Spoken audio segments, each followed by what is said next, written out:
The following broadcast is intended for mature audiences. These are real people sharing very real, deeply personal experiences. This content may be considered triggering for others and for those who are sharing. The chat room is a privilege intended for discussions and sharing. You are not being asked to agree, but you are being asked to stay civil and refrain from personal attacks. Listener discretion is advised.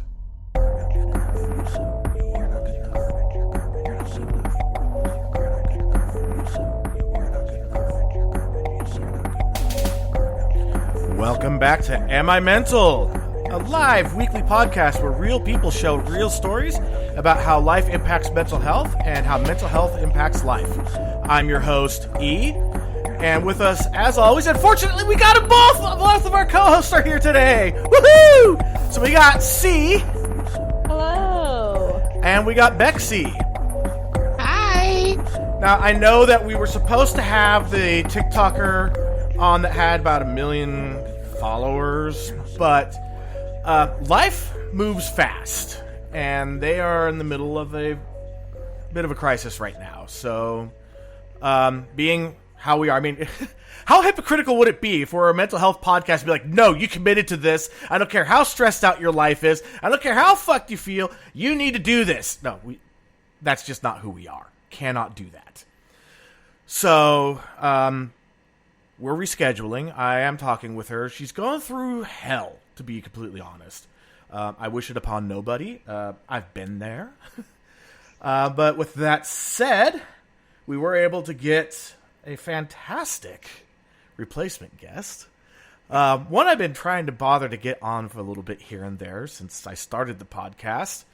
Probably the first listener and might be the only episode that he ever listened to. My dad. Go ahead and say hello. Oh, hello. All right, so why don't you introduce yourself and tell us a little bit about what we're going to be talking about today.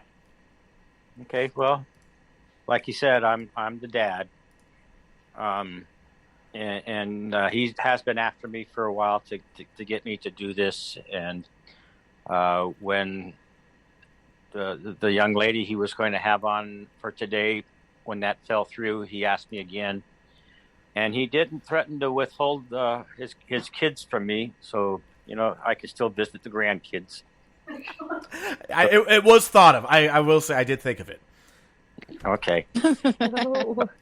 So anyway, he wants me to talk about the ordeal of when he was born.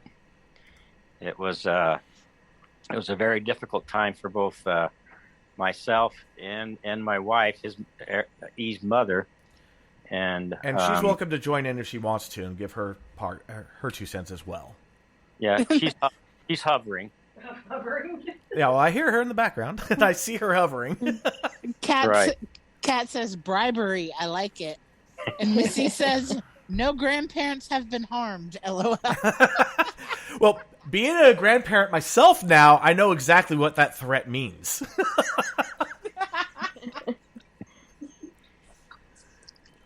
So when my wife was about, I guess, eight and a half months pregnant, we took a trip up to Washington, up by Seattle, to visit a friend I was in the service with. And at the time we were driving Wait, if I was a month early, how could Mom have been 8.5 months pregnant? Okay, so 7.5 months pregnant. This was a long time ago. You got like gray hair and stuff. I have some. It's amazing.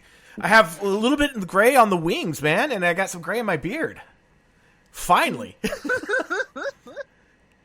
So anyway, we were in a 69 Nova that had air shocks, and it was a very bouncy, stiff ride. And I miss that Nova. Yeah, it was a good car. And then when we got home, it was not the night we got home, but the following night at about 3:00 in the morning, Diane woke me up, or my wife woke me up. We got a name drop. Yep, sorry. It's just happening. I know. But we have a name drop counter, so that's going on the counter. Okay. So she woke me up about 3:00 in the morning, and she had passed a huge blood clot, which freaked us both out. So we jumped in the car and ran to the hospital. And at the time, we were just recently married, and we're living in a little apartment, but not in the same town where our doctors lived. So right, just to give people kind of an example, or just give them an idea. This was 1977. You guys were married August of 76. Yes. So this is January of 77. Yeah, it was late January. It was like the last week of January. And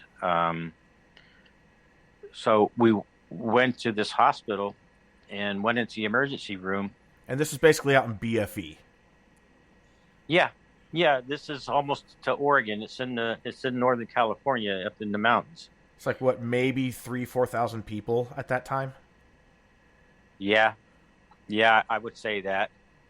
And the hospital, when we got there, we went into the emergency room. They had a brand new monitor that they would, for strapping onto the stomach so that you could be aware of what the baby was doing. Only it was so new that they didn't have any training. They didn't know how to strap the monitor on. I had to show the nurse how to do it because she didn't have a clue. And then to stop the contractions, they put her on a alcohol drip, just straight alcohol, and put her on a drip so that it eventually knocked her out. And this stopped the contractions because they needed to give the baby a shot to help the lungs develop so that the baby would have a chance to survive when it was born. In case people don't know, if a baby comes out too soon, the lungs will literally stick shut and are almost impossible to open. Wow. So now they're giving her the shot, and she's on the alcohol drip. She's passed out. In the meantime, her doctor was on vacation, but he was teamed with another doctor in the practice, and the second doctor had got a hold of the doctor in the emergency room. This is the difference between the distance between the two towns is about 45 minutes. And at this time, and I remember you saying this detail before, it wasn't just the 1 liter of alcohol that Mom had to go through. No, she went through 2 of them. And when the first trained, put her on a second one. And they would keep, from what you were saying too, is that they would adjust it. Like when Mom passed out, they'd back off. When she'd come to, they'd crank it up again. Yes, they did do that. No wonder I'm fucked up. Yeah. You were born with a hangover, I guess. I think that's what the migraines are. It's just hangover from still. Could be. 45-year hangover. But the doctor, the partner to our doctor came up to the hospital, and him and the ER doctor got in a huge fight in the hall.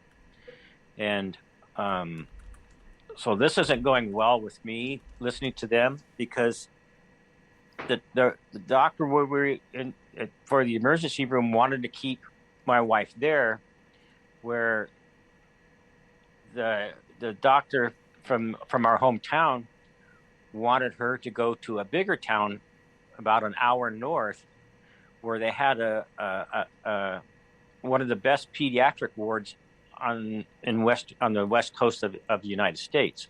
And here's a little history that you may not know. That particular hospital opened in January. It was that new. Right. Wow. Yeah, and then that was their big thing, was the pediatric ward. So they're yelling at each other, and finally it turned out that she was going to go to the other town, so they put her in an ambulance. Man, you are cutting out so much of this story.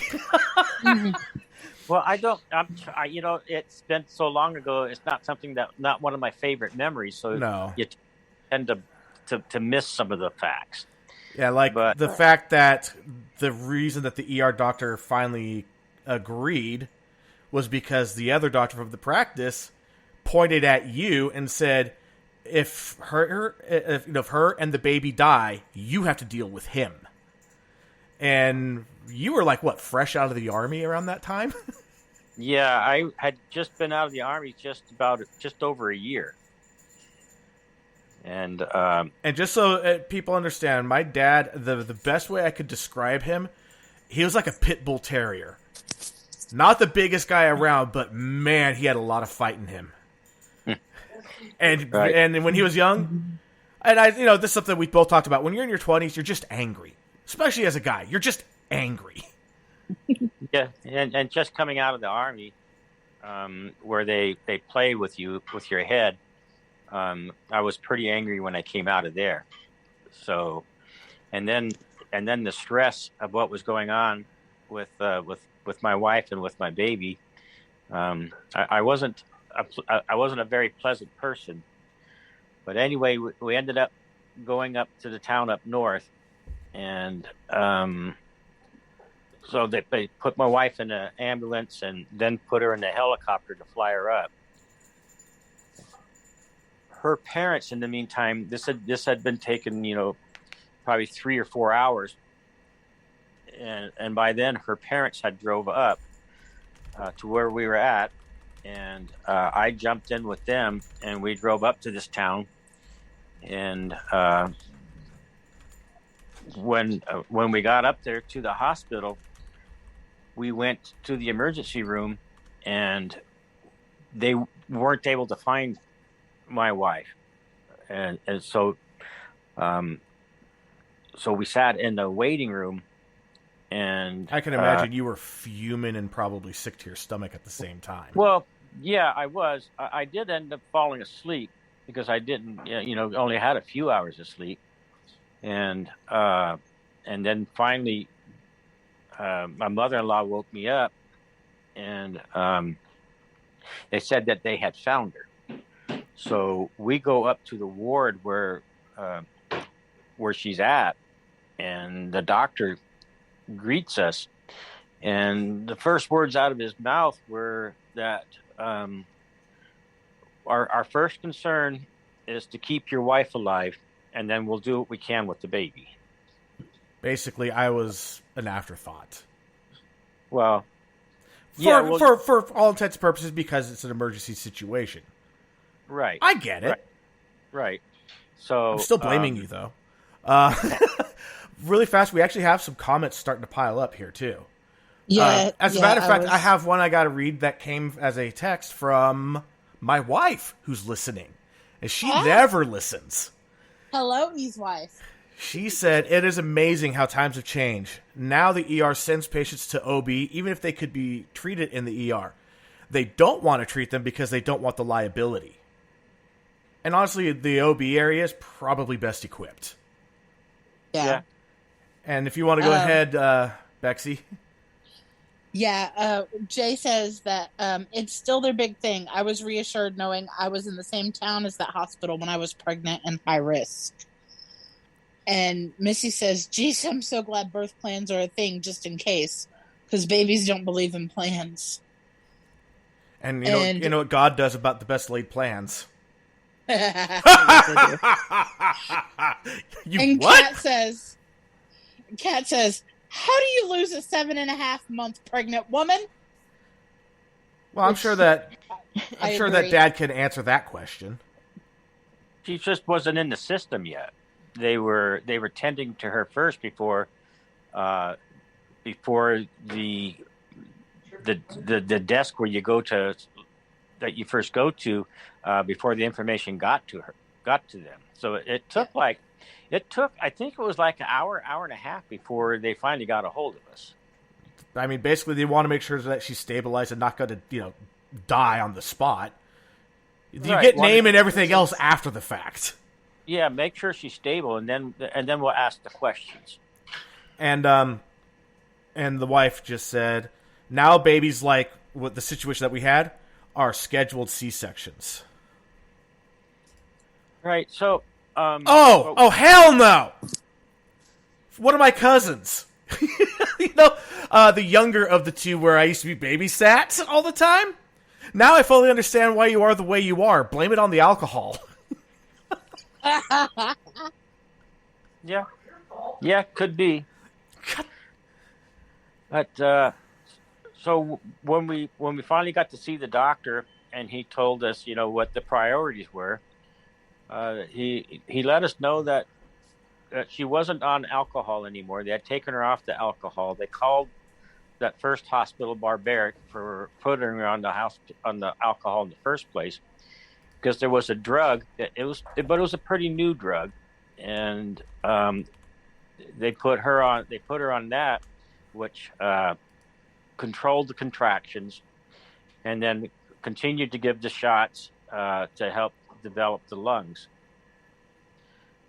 But what happened then was that my wife woke up because she wasn't being knocked out by alcohol anymore, and was seriously sick, and threw up for several hours. It was gut wrenching to watch what she was going through. And there's a happy little pun in there. What? She's throwing up everywhere. It was gut wrenching. Well, yeah, for me it was. Well, you don't exactly have the strongest stomach either, so. No, but I mean, at the same time, you're also your wife is suffering. Don't know what's going to happen with me. Right. I can only imagine. And then DeVerne said, "E is drunk and he doesn't need a beer to do it. He got that out of the way as a baby." I wasn't even a baby yet. I was still considered a Zeph. So anyway, they got her stabilized, and she finally finished throwing up, and it's almost like alcohol poisoning is a thing or something. Exactly. That was, in hindsight, you thought, wow, how much alcohol can a person take? Because at the time, she probably weighed maybe 115, 120 pounds. Oh, jeez. Yeah, my mom was really light, like forever. Yeah. So finally, I was able to go home because my wife's parents had to go back home. So I was able to go home, and then I went back up the next day to visit, and then she said that they were going to wait since they had the contractions under control, they were going to wait and continue giving the shots to develop the lungs to make sure that when the baby was born, that he was going to have a good chance to survive. So I tell you what, I have some great lungs. Just saying. I got the pipes to go with it. So when I was ready, I was going to go to work. The first day I was going to go back to work, and I was getting ready to go to work. I had a 9 o'clock shift, and I get a call. The wife calls and says they're going to let me have the baby today, but it's going to be a few hours, so take your time to get up there. So, what were you driving at the time? At the time, I was driving the 70 Roadrunner. Yeah. And you like to make your cars high performance, if I remember correctly. Yeah, it was a fast car. And so I went to the store where I was working, and I told the boss that that I was going to be a dad today. So he says, all right. So I took off. Now, a normal trip from where we were to where the hospital was about hour 10 minutes to get there. I made it 45 minutes because I was in a little bit of a hurry to get up there. Probably doing, 125 the whole way? Yeah. There was a dent in the floor when I got done. So, and I can only imagine go by the semis. If he pulls over, I'm dead. If he pulls over, I'm dead. Yeah, something like Fortunately, back then in the late 70s, there wasn't a lot of traffic like there is today. So, so it was Even in the boondocks, like we're from. Yeah. So anyway, I got there in time, and then at 2:03, 203, 202, something like that. 2 minutes after 2 in the afternoon. Yeah, that E was born. He weighed 5 pounds 3 ounces, and so I and they stuck me in an oven. Yeah, they put you in an incubator and wanted to make sure you were okay, but that didn't last. I always knew you were only half baked. Right. But that's when the cookies are the best, when they're gooey. So I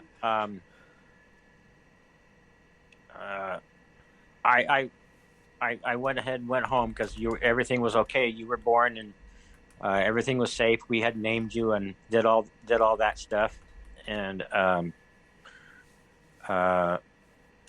a couple. I would go up there every day, and then the day they were going to let you go home, they had given you a circumcision, and when they gave you the circumcision, you dropped under 5 pounds. Now the hospital had. That's how big I am. They're like, we're just gonna take a little bit off. Holy shit, we took off ounces. Okay. I used to change your diaper, so I know better than that. But anyway. Oh, okay. Because that's exactly the same size it is today. Right. That's right. I had to go searching around through my pubes to find the one that actually pees. Right. So I went up there expecting that I was going to get to bring the baby and the wife home, and they said no. Unfortunately, you had dropped too much weight. You were under 5 pounds. You were 4 pounds, 11 ounces, I think, something like that. And your mom started crying and crying and crying. So the doctor finally went, okay, I'll let you go, but you got to promise that tomorrow you take the baby into your doctor, let your doctor see the baby and get the care started. And so we made the promise, and they let your mom and you go home with me. Now, what we found out afterwards, we found out that because of the fight in the hallway at the first hospital, the emergency room, between the two doctors, both the doctors got in trouble by the medical board, the MAA or whatever it is that they call it. They both got in a bit of trouble for their not being very professional, yelling and screaming at each other in the hallway. It disturbed the whole hospital. Well, I'm sure it did. But our doctor got his way. But our doctor won, so that's all. That's what counts. Yeah, if that doctor hadn't won, you wouldn't be talking to me right now on this podcast. It's a good chance of it. Yeah, because like they said at the hospital, that they called that first hospital barbarians because of the procedures they were following. And all I can think of is that Star Trek 6, The Voyage Home, when they go back in time to the 1980s, and Bones just go through a hospital, and they're like, what's wrong with you? The lady's like, cirrhosis of the liver. It's like, what are we in, the barbaric times? Just gives her a quick shot and she's fine. Right. So that in a nutshell was E's birth. So, and just so everybody knows that I developed an ulcer over that, had the ulcer for years, and I still have the hemorrhoids from that. God. I am a permanent pain in his ass. Forever. But he loves it very much, Eric. Ulcers are gone, and I'm a pain in his gut now. So, and no matter how good the soap is, never leave the restroom sniffing your fingers. Right. So Eric, Oh, name drop. Oh, so E needed a lot of attention when he was first born, and that has never changed. He still is. He wants attention. He still is a thorn in my side. I am. But you wouldn't have it any other way at this point, I'm sure. Absolutely not. Absolutely not. I'm very proud of E and the man that he's become, and the father that he is, and the grandkids that he has. It's been a life experience for both of us. Yeah. And I just want to let everybody know that we did have some really rough patches in our growing up, because you had to grow up with me. I had to grow up too. And yeah, we didn't exactly get along all that well at times. I mean, you were my coach. I will forever cherish playing baseball with you as my coach. I love that you taught me how to ski. I love that you really taught me how to bass fish. And I'm glad. I mean, we saw some amazing shit. Yeah, we had our ups and downs, but we had more good times. We did more bonding than we ever did when we were going toe to toe with each other. You always stood your ground. You never you dug your heels in and you fought me all the way. So, which it's part of your character today. It is. I get my way. Sometimes I regret it, but I get my way. All right, Bexy, what are you going to say? I have to say to both of your parents, since they can both hear me, thank you for raising such an amazingly compassionate, kind, and caring son, because without knowing him, I wouldn't be here. He has helped me become the person that I am today, and he is my best friend and one of my ride or die people, and I know he'll tell me that he hates me less than most people, but I love him don't feel love so much. All I feel is varying degrees of hate, and I hate you less than most. He's become my non-biological brother, and thank you for giving him to the world. Yeah. Well, that's very nice of you to say. And I actually made him my best man when I got married. That's awesome. I was so honored to have him as my best man. Yes, he did, and he made me cry when he said that, when he asked me. And the other time he made me cry was when, excuse me, I'm trying not to cry. When he named his son after me. Yeah. Yeah. Couldn't think of a better name. I mean, I could have thought of a million better names, but not one that represents a better person. Well, thank you. And I hope that he winds up becoming as great a man as you. Well, he doesn't have too far to go. He's just got to follow your lead. Oh, thank you. All he has to do is grow another couple inches and he'll match you.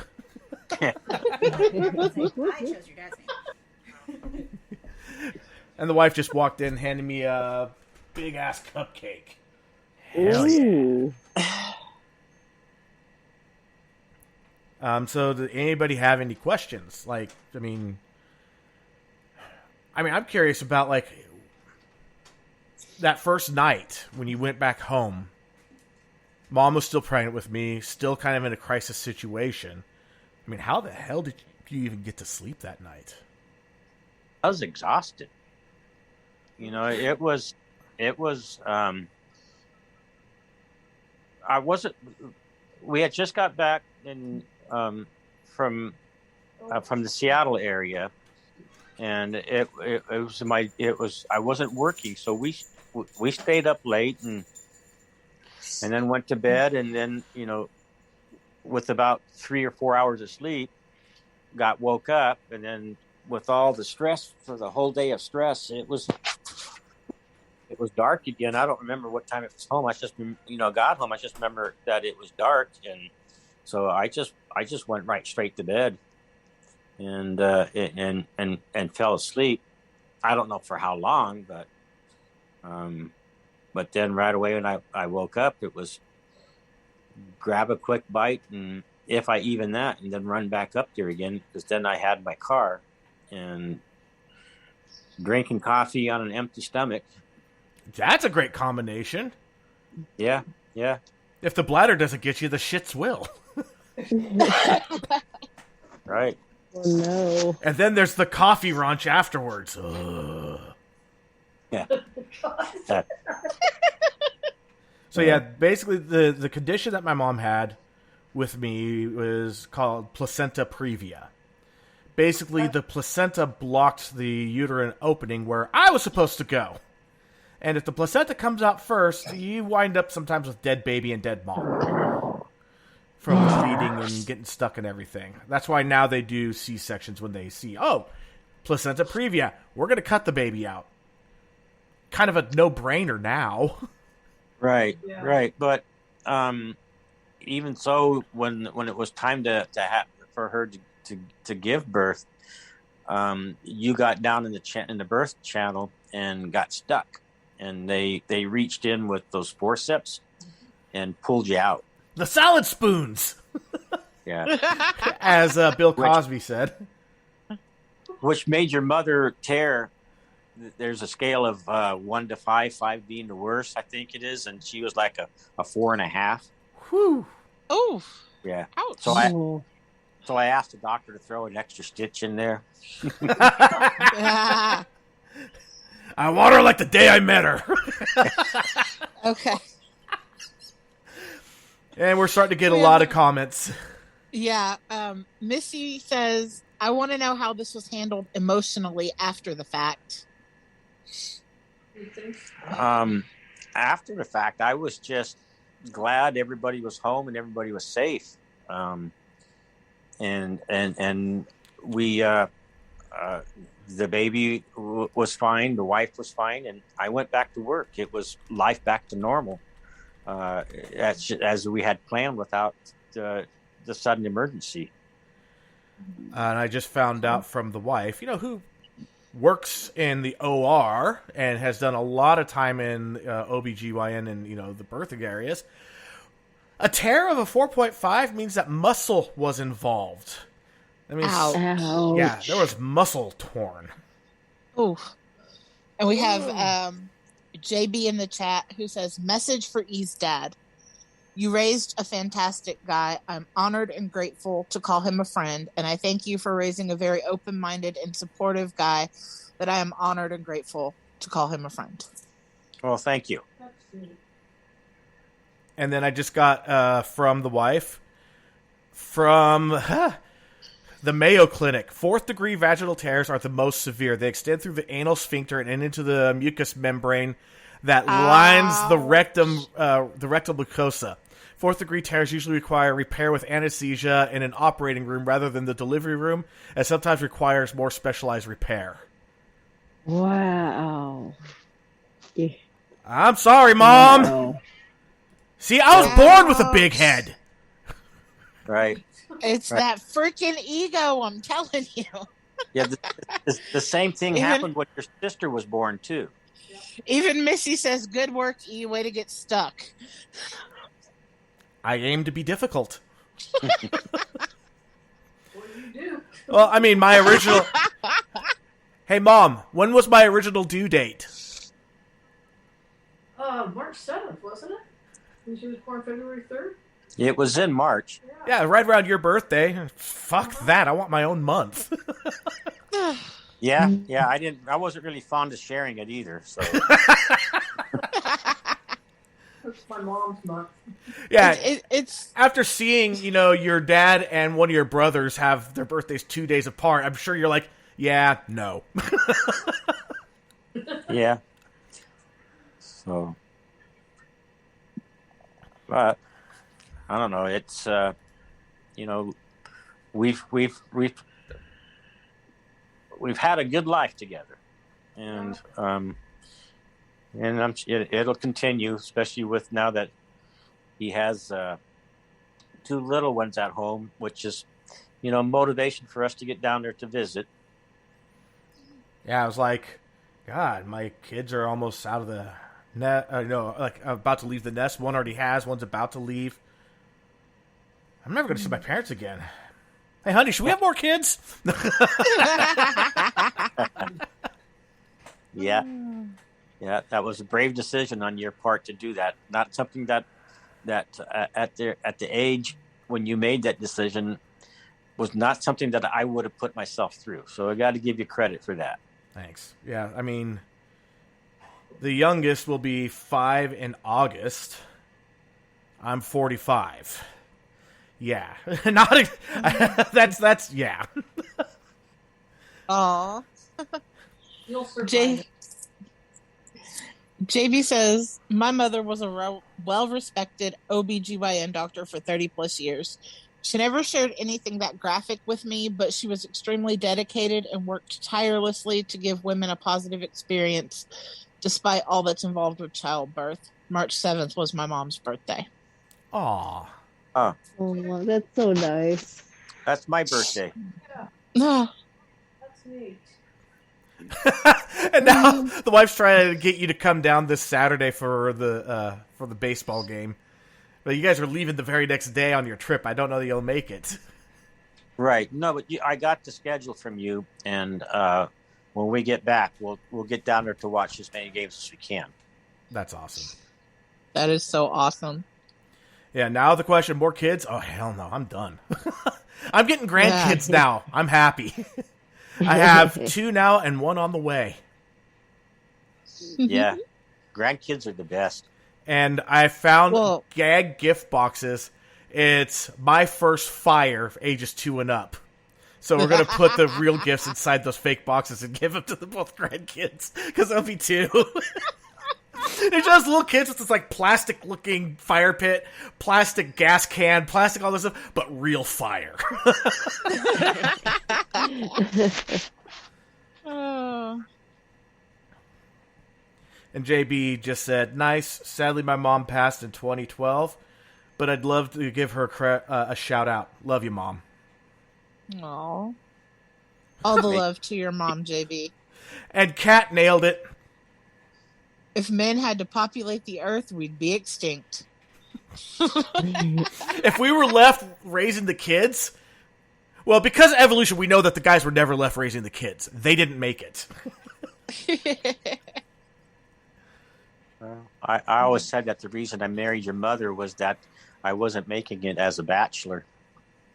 You couldn't cook. The only thing I could cook was a fried egg sandwich. Oh, With come ketchup. on. Hey, you can make it a killer omelet.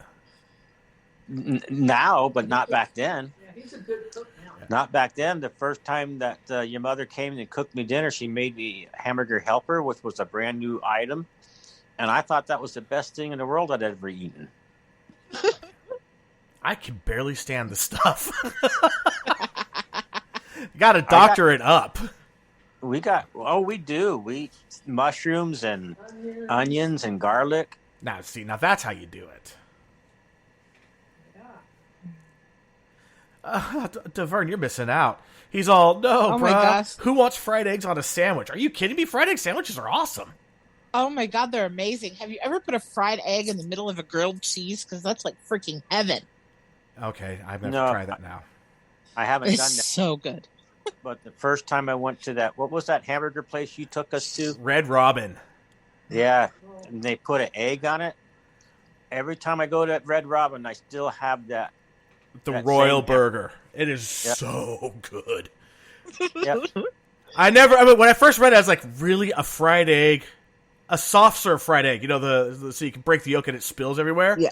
Over medium. Yeah. Yes. On a burger? Are you kidding me? And I tried it. I was like, holy shit, this might be the best thing I've ever eaten. Yeah. So then we went there, and you convinced me to have one, and it's my favorite hamburger now. And then you also surprised me with telling them that it was my birthday. Yes, you did. I did that all the time. When it's not his birthday, he'd be like, it's his birthday.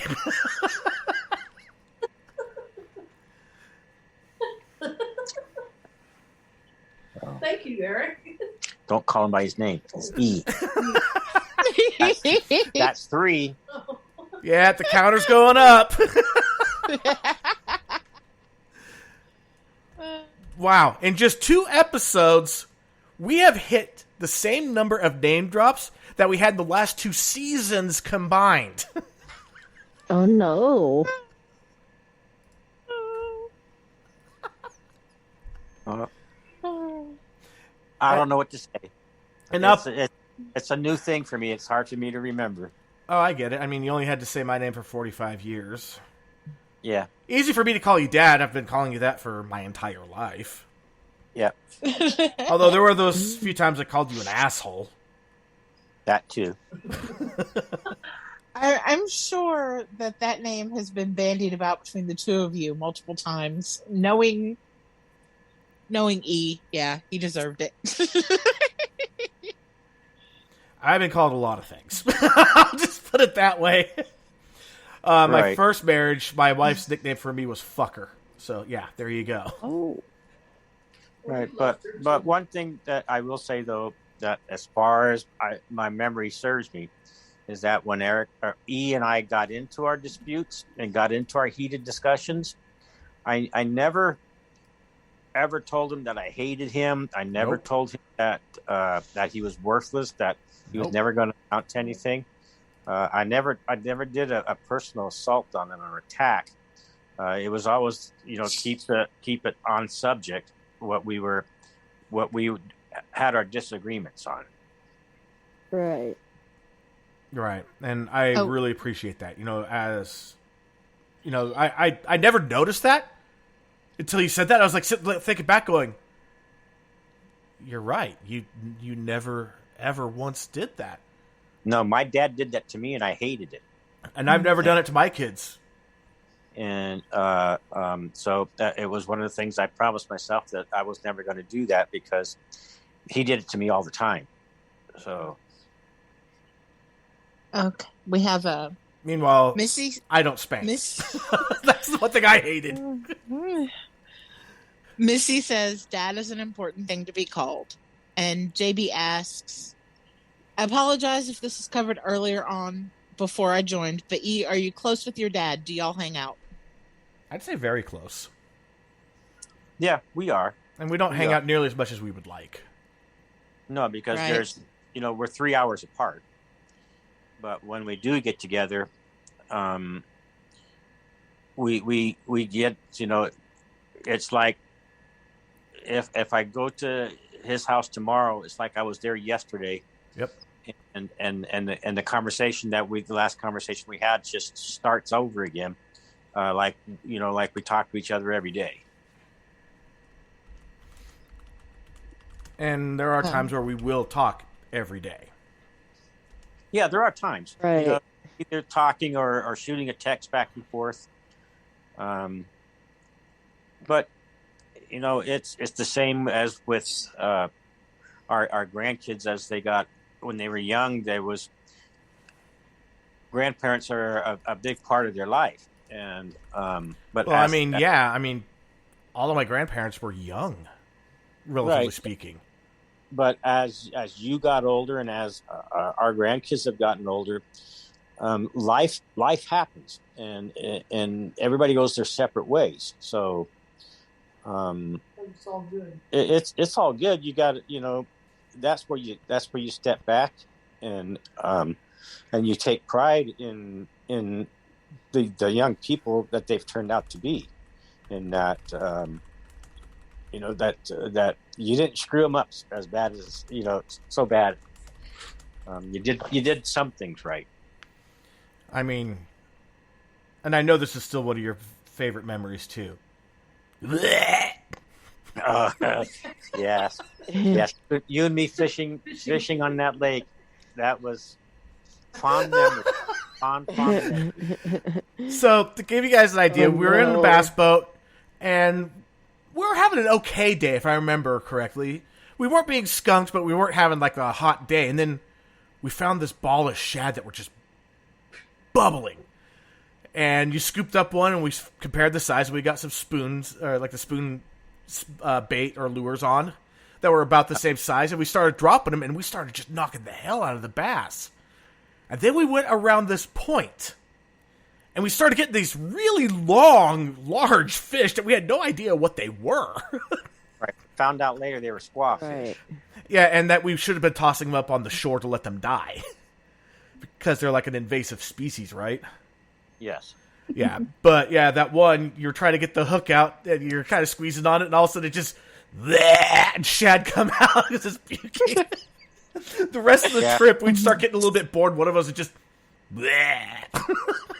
Oh Yeah, no. It had treble hooks in its mouth, and I forgot my pliers, so I'm reaching in there with my hands, and I had the fish tucked under my arm, and it squirmed, and so, you know, I got my hand out of the way so I didn't get stuck. So then I went, okay, so I squeezed it even tighter, and the thing went. So the rest of the day and all the way home, I sit there, I'd look over at E, and I go, and we start laughing. And I can't even tell you how many times when one of us is visiting the other, it's probably at least once a year or so, that we'll show some, like each other, a video or something that has us both in tears laughing.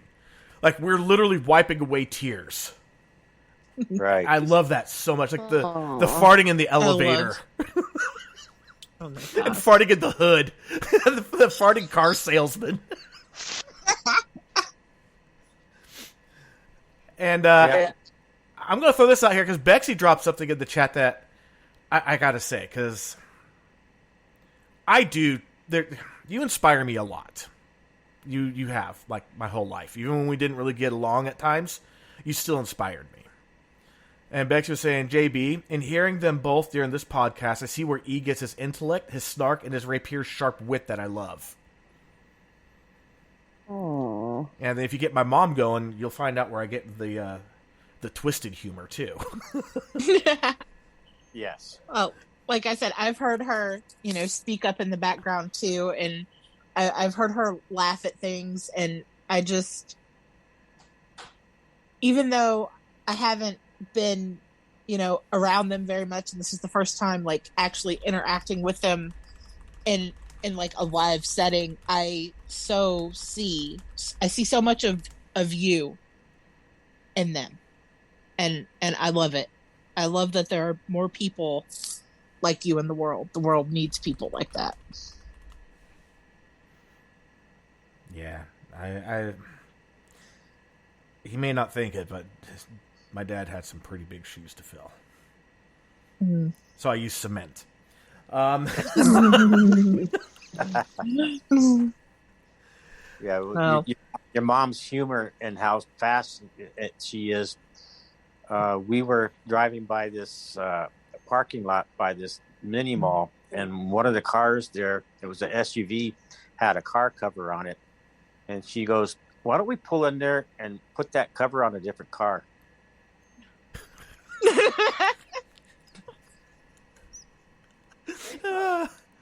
Yeah, I cracked up when she said that. Yeah, and the wife is going, yeah, you guys could have done this in 45 minutes. Yeah, but, we're having fun. Yeah. And she also pointed out that we text often about politics and football. Yes.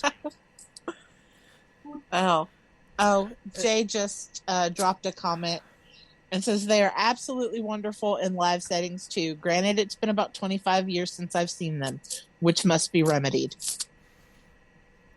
I think you would recognize her if I showed you photos, which I will.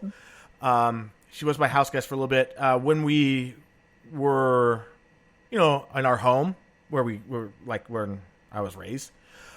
Because we didn't move a lot. That was awesome. And I moved a lot after the fact, and I regret that for the kids. I really do. Because it was really nice having one place to call home. Well, this person that's going by Jay lived... So you know where Cervelli's is, or was. Right. Instead of going left on that boulevard, you go right, just a couple of houses. That's where she was when we were in high school. I was always at her place, or she was always over at ours. Yet we never dated. We were just really good friends. Yeah, you'd have to send me Aw. pictures. Remember. Yeah. And I hope, JB, that one day you do get a chance with your dad, come back in your life and patch things up and hope things go well. JB's been in the comments talking about how, he loves the fact that we're so close, but he has left plenty of opportunities for his dad, and I guess that he and his dad haven't talked in 30 years. Yeah, I can't imagine what that would be like. I was talking to our person who does our retirement accounts for us, and she was telling us that she's one of a twin, and then the next time her mother got pregnant, they had quadruplets, and her dad took off. Ooh. Oh. So I can't imagine what that would be like. I just can't imagine what it would be like to just abandon a kid. No, not at all. I mean, yeah, granted, quadruplets is way harder than just 4 times. Right.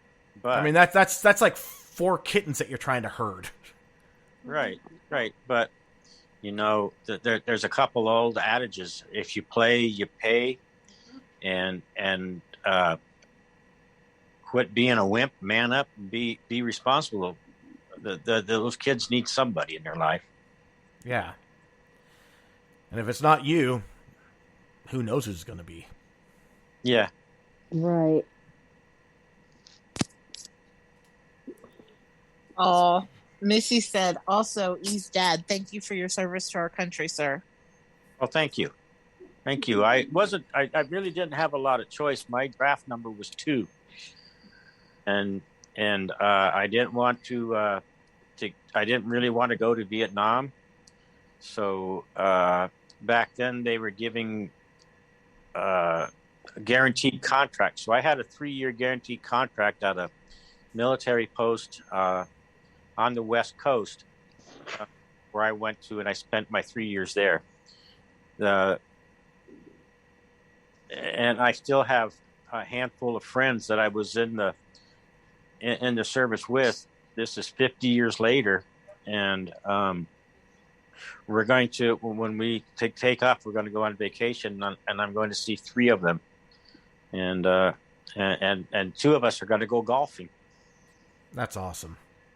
That is I mean, amazing. you guys have always been close. I still remember how the reunion for the Army thing came to be. It was that whole conversation. It's like, well, about the halfway point between here and there is your house, and you have that really big yard. Yeah, man, that was awesome. Like, just as a, I was 16 at the time, working at Round Table part time. 4th of July, and seeing just all these veterans together, just sharing memories and just having a great time. That was really awesome. Yeah, we had a lot of fun, and we still do. The 2 that I'm golfing with, we were together September last year. Yeah, we got together. We spent about 4 together. Oh. JB says, E and E's dad, I want to come out there and we should all go bowling. I love bowling. Yeah, that Also, would be nice. I'll Yeah, hurt for E's 3 dad. days. I would love to, but I took bowling in college, but when I was working in a lumber mill, I got hit in the back by a board and it broke a vertebrae. So I have my back's kind of messed up, and bowling would absolutely. I could maybe do a frame or 2, but after that I would have to stop. Or you could start doing the granny bowl. Oh Or my do- gosh. I could do the little kids bowl where you put it on a little slide, and it's just let it roll down on its own. Have you tried plunger bowling? Because that shit's awesome. It's like a 5-foot long pole, so you can just stand upright and you just push it. Like it looks like a plunger. Oh, like shuffleboard. Yeah, but it's with a bowling ball. It's actually pretty fun. That sounds fun. It really is. Like, seriously. So now, I can never remember when you were in the Army. What division were you in? The 9th Division. which has been dismanned. That's no longer existing. And that was the one that had the flower patch, right? Yes, Just like on Forrest Gump. that I would have to watch the movie again to see. It was like the flower. It was like half red, half blue. Yeah, and the circle in the middle. Yeah, That's what Right. that's what he had. Right, and the red goes on top. The circle in the middle is white, and the blue goes on the bottom. Yep, red, white, and blue. And JV says, if not bowling, maybe we could shoot pool or just grab dinner at some fun place. Well, JB would have to come out to the West Coast first. Yeah, I shot pool just the other day. It'd been years, and so I dusted off my stick, went down to the I don't need to clubhouse. know what you did with your stick. I dusted it off because it was up in the closet. So you have a detachable stick. It's what I shoot pool with. I didn't know that you called Mom Pool.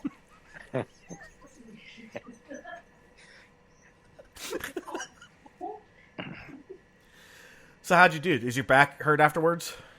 No, I can do that. I mean, I bend over all the time. It's just that to have that weighted ball pull me down, and then have to resist that additional weight would make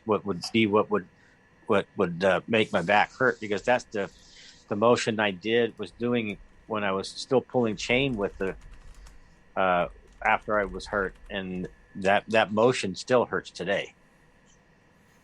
I'm sure it does. Well, not so much hurt, 'cause I had the ablation, so I don't feel the pain anymore. But I can tell my back is not appreciating what I'm doing.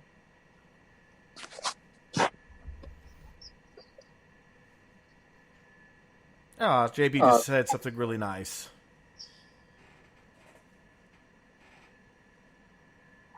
Let's see. And C had to go. C's feeling really drained. C's been really Okay. busy with school. Yeah. JV says, I want to visit my dad who lives in Arizona, so maybe I'll drive out there and see him on the way there, and then shoot pool and play with sticks, and maybe see him on the way back before I return to Austin. Oh, that'd be That cool. sounds awesome. That sounds like that'd be a good trip. Assuming your dad is open to a visit. Otherwise, you can still come out and shoot pool, and we'll go and grab some burgers at the Squeeze Inn. That place is awesome. I haven't taken you there yet. Oh, if he... Now that they have open dining again, I got to take you there. Every part of me wants to say, JB, if you drive, stop in Fort Worth and get me. I'd ride to California with him. Oh, he just wants to come and see us playing with sticks. Okay, so there's something you need to know about JB. You know how they say that only steers and are in Texas, and he ain't got horns.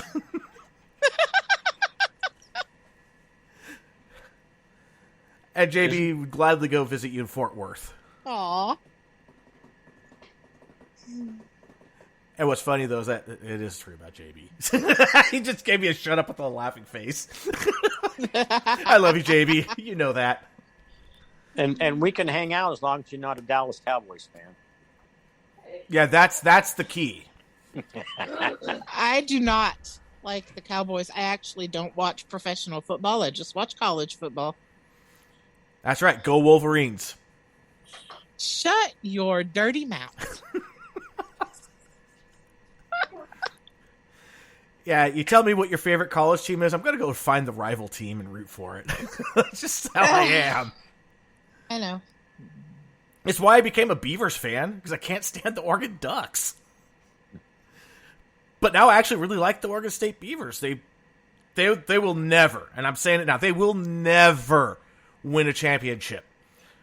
But they focus on pro-style offenses and defenses, which is why they have so many players that transition so well into the NFL. Yes, they do. And you know what? If you want to go in the NFL, go there. If you want to win championships, go to Oregon. Be a Duck. Some of the Ducks do transfer over really well, but a lot of them don't seem to pan out. Highly touted get into the NFL, like, what the hell's wrong with these people? Oh, they don't know the fundamentals of pro style. Right. The skill Oh my play, goodness. the skilled players have a hard time adapting. Their offense and defense lines do well. Yeah, no, definitely. But yeah, those skill positions. Well, the hash marks being in different locations, the rules are different. Like a catch is 1 foot versus 2 feet. If you trip and fall, you're down. You don't have to get touched. There's quite a few differences. Right, and they don't run a pro style offense either. No.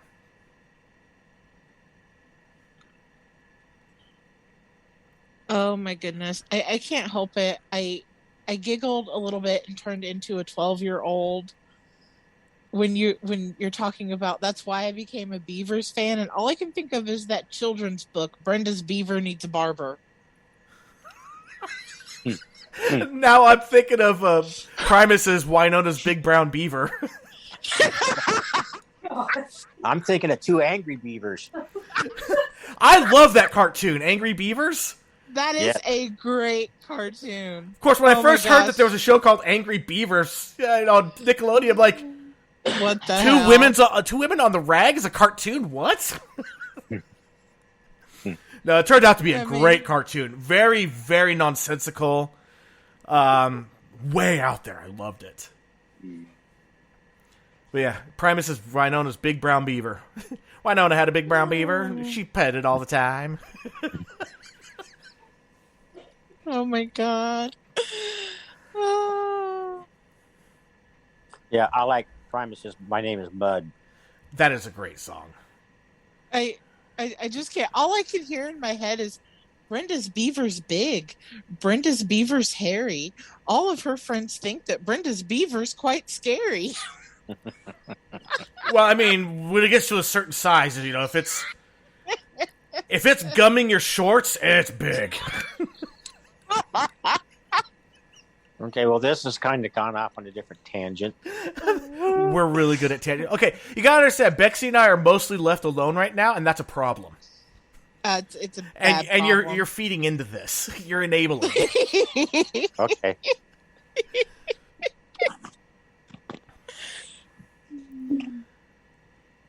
Yeah, and DeVerne was like, back when Nickelodeon wasn't worthless. No, back at that time, they had... Nickelodeon had the awesome cartoons. Oh, they had the great cartoons. Even I was an adult, and, my oldest kid watched them. Great excuse for me to watch them. Right? Without grandkids here, I don't get to watch SpongeBob anymore. Oh, God, that one SpongeBob episode with the sentence enhancers. I thought that you and I were going to pee ourselves laughing at that one. Every time that they said the word, it did a dolphin sound, and the word was obviously the F word. Hey, Patrick, how the you doing? Hi, SpongeBob. What the is up with you today? It's a sentence enhancer. Makes you sound smart.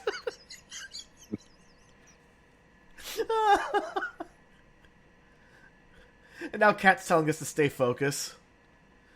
Okay. Meanwhile, DeVert's talk about blow pops. Oh my god. Oh, lordy.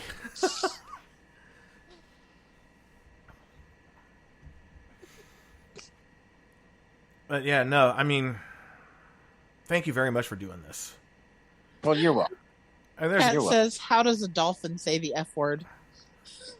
Well, what you do is you take the sound of a kookaburra and speed it up, and then say, that's what a dolphin sounds like. Dolphins don't really make that sound.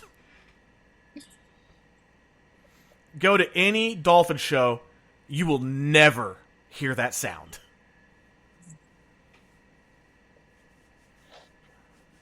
DeVerne, SpongeBob went to hell after season 3.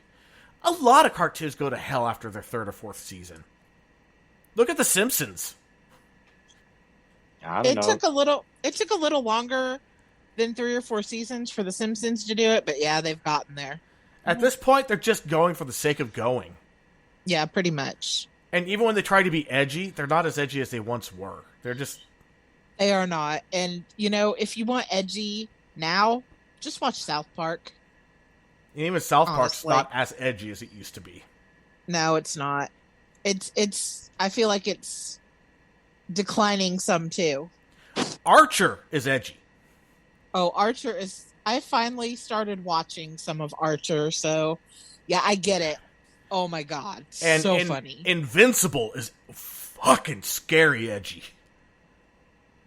I haven't seen that. Ooh, dark. Way dark.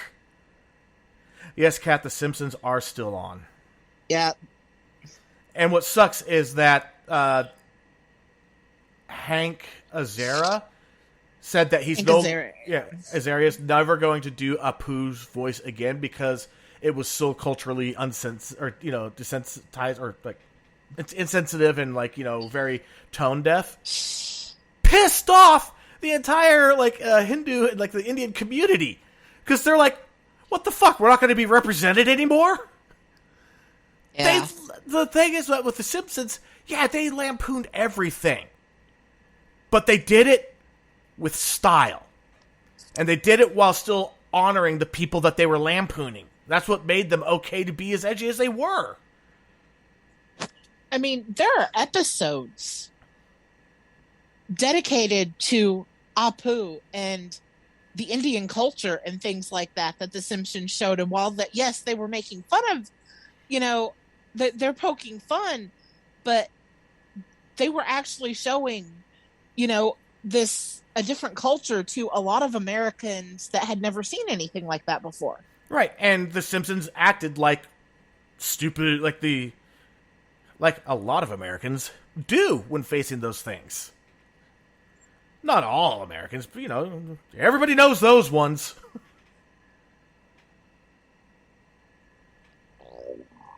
What the fuck was that? What the? Was that you? That was not me. What are you doing, Dad? Nothing's just sitting here. It's the ulcer, E. It's acting up. Here's my voice, and the ulcer's like, I'm alive!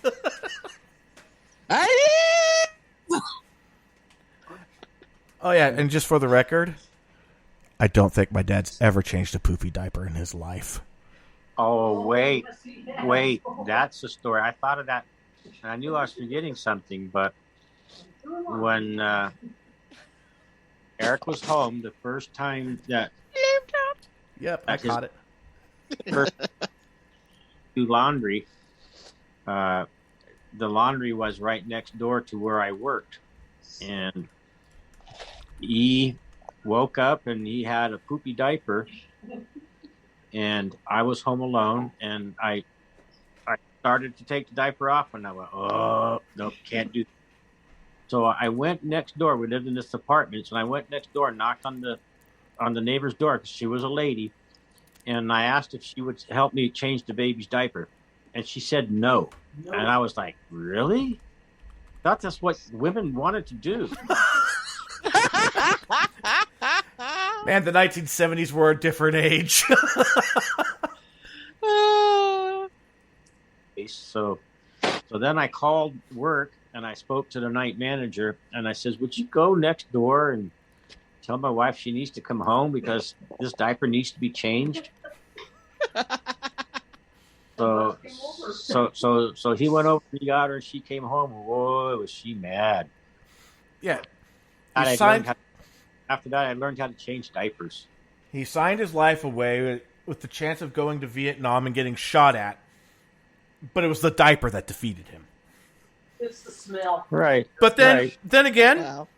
I have a legendary stench, so I can't really blame you.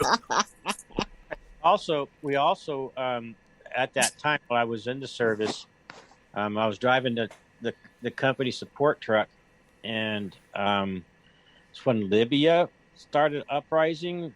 Omar Gaddafi started flexing his muscles, and Man, that's a name I hadn't heard in a long time. And we were at the Air Force base right there by right next to the Army post we was at, and was on the tarmac. My truck was loaded. The plane was sitting there with the ramp down for me to drive in behind the two Jeeps for the company, and all my friends were loaded on a different airplane, and they actually took off. They lifted off the ground and started heading for Libya, and then they weren't in the air for maybe half hour, and they got turned around and sent back. And the situation, Gaddafi backed down, and because we were deploying to go on an all-out assault, so that was scary. Yeah, Gaddafi fucked around and found out. Yeah, and at the time they were doing bomb runs, and France wouldn't let our airplanes fly over France to go bomb them. But I mean, it's France. All you have to do is look at them funny and they'll surrender. Yeah. You're not allowed to go through our airspace. What? Okay, you can go. Sorry. Don't hit me. That's how it was back then. And I did mention it before, and I think it may have even been the last episode. One thing that really broke my heart was when they had to go through their terrorist attack on Valentine's Day. What was that, about 6 years ago now? Oh, yeah. That broke my heart. Because it's like, we're attacked. We're America. We piss people off. It's what we do.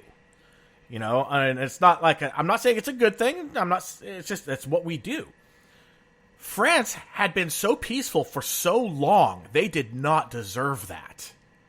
Right. And it's like, they were our first allies.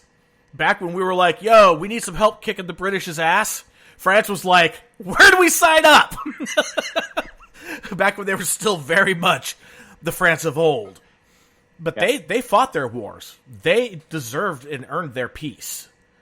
And, I mean, Parisianers are known for just being peaceful, happy people.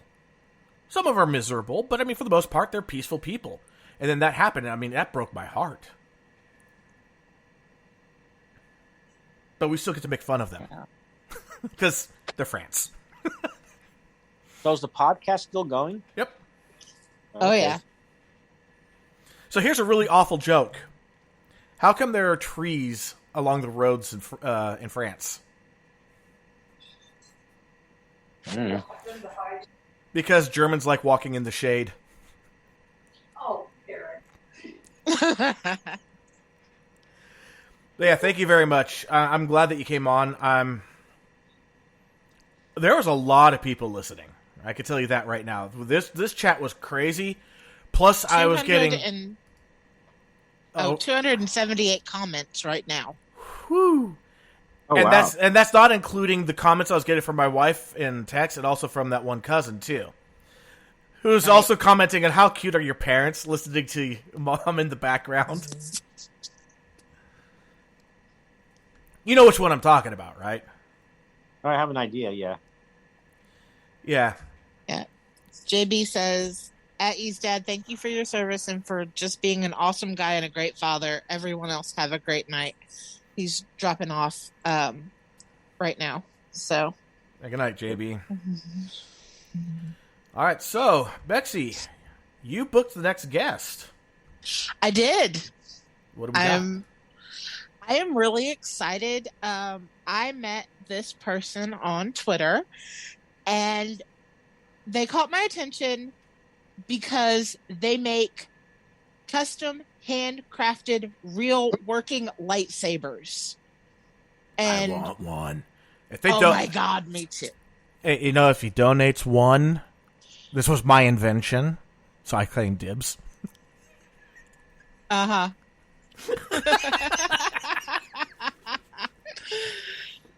Oh, God. I have to let you have the high ground on that one. I gladly. I'm taller than you. You don't have a choice. Yep.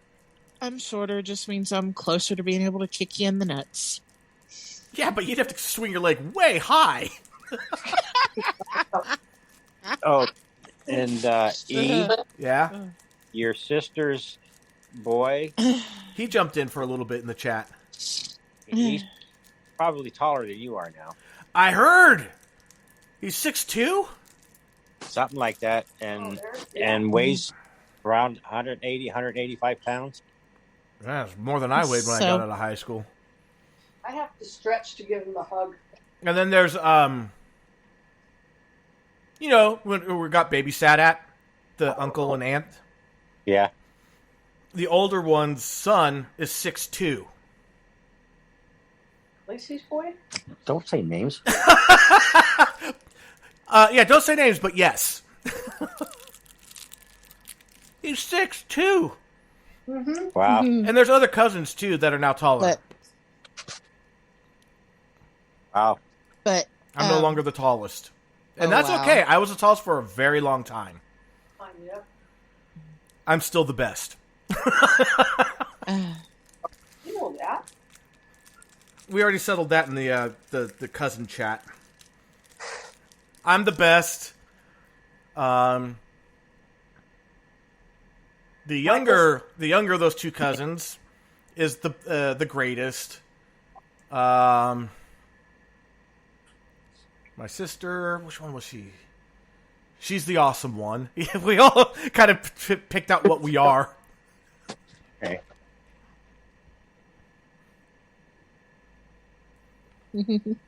Yeah, yes, Kat, you're right. Bexy got the guess because I'm usually banned from all social media. I am That's fun. permanently banned from Reddit. Next social media conquest to get permanently banned from? Pornhub. oh my god.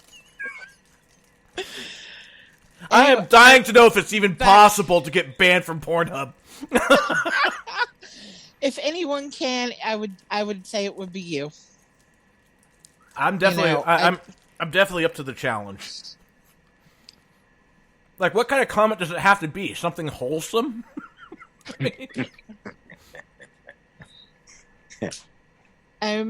Yeah, I just don't know. I'm getting back to the subject because I just can't with you tonight. Not that. I just can't. I did just eat a cupcake that had Smarties. So next week's guest, like I said, he handcrafts lightsabers. They're amazing. He is also a stage 4 cancer / BMT survivor. He is just an amazingly upbeat, positive person, and I can't wait for you guys to meet him. I can't wait either. I love that how so many of our guests that we get, they're like, some of them like, I was born basically in a wheelchair, and you can't get me down. Like, you have every excuse in the world to hate life, but you fucking love it, and that's awesome. Dude gets stage 4 cancer, beats it. He's like, fuck yeah! Yeah. But I mean, if you beat stage 4 cancer, fuck yeah!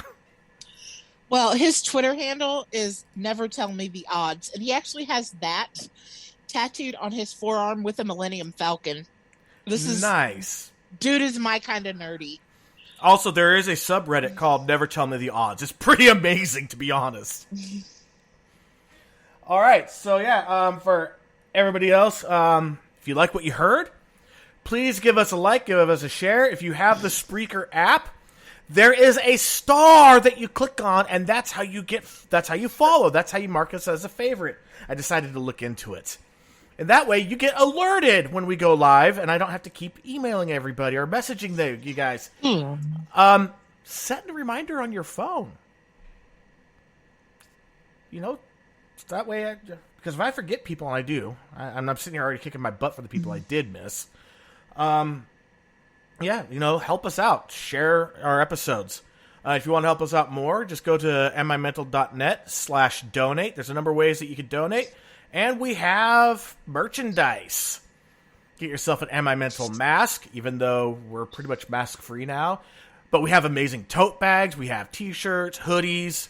Those tote bags are awesome. Yeah, we actually have 2. They're awesome. Best tote bags I've ever owned. And I'm not saying that because it has our logo on it. They're just really fucking awesome. They really are. I have one too. Yeah, and we have the die-cut stickers. And if you really want a coffee cup, I can go ahead and get you guys a coffee cup. That's easy enough. Anyway, until then, I'm E. I'm Bexy. And on behalf of C, we'll catch you guys next week. And remember, Father's Day's coming up. So's Mother's Day.